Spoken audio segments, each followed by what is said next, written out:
Musta mga karatrat, this is BaseBoys.ph at welcome sa ating motor review. Isang mabilisang update lang po sa nagdaang 16th Inside Racing dito sa World Trade Center. Isa na namang controversial na scooter ng Skygo na siguradong tataas ang inyong kilay. Ang super trending na Skygo Lance 150. Kung titignan nyo mabuti, gayang-gaya talaga ang Honda Click 160. Sumunod si Samurai 155i, tapos ngayon si Skygo Lance 150.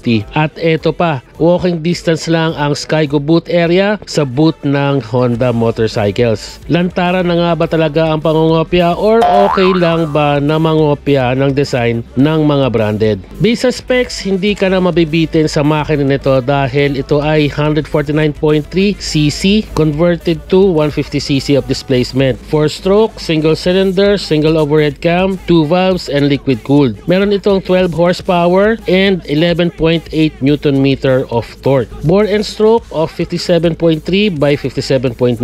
Compression ratio po nito ay 10.6:1. Naka-telescopic fork suspension sa harap at monoshock naman sa likod. Sulit din ang size ng gulong nito, 110 by 80 by 14 sa harap at 120 by 70 by 40 naman sa likod. Naka-disc brake harap at likod para sa isang malakasan na stopping power. Seat height 778mm na sakto pa rin sa height ng Pinoy. Weighing at 125 kilograms at may fuel tank of 7 liters na kailangan nyo sa mga long ride. Pansin ko rin sa Skygo Lance 150, yung mga switches nito sa handlebar, same din sa Click 160. Merong LCD display, malinaw at nababasa yung mga info sa display. Naka-OLED lighting system, may console box with charging port na napaka-importante sa mga motorista para makapanood sila ng Viva Max atin to syempre.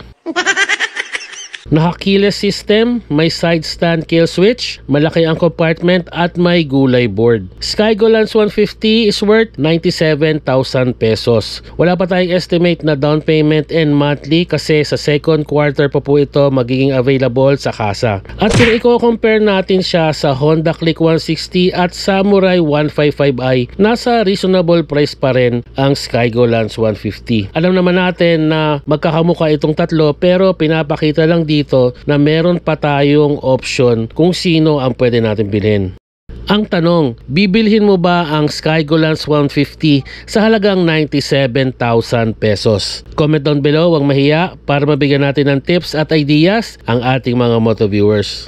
Para sa mga updates ng ating moto review, please follow us on our Facebook page, Facebook Reels, YouTube Shorts, and YouTube channel, BaseBoys.ph. Please like and share ang ating mga moto reviews para mabigyan natin ng detalyado at kumpletong information ang ating mga moto viewers para makapili sila ng kanilang dream bike. Maraming salamat po sa inyong pagtangkilik at pagsuporta. Ride safe, Rat Nation!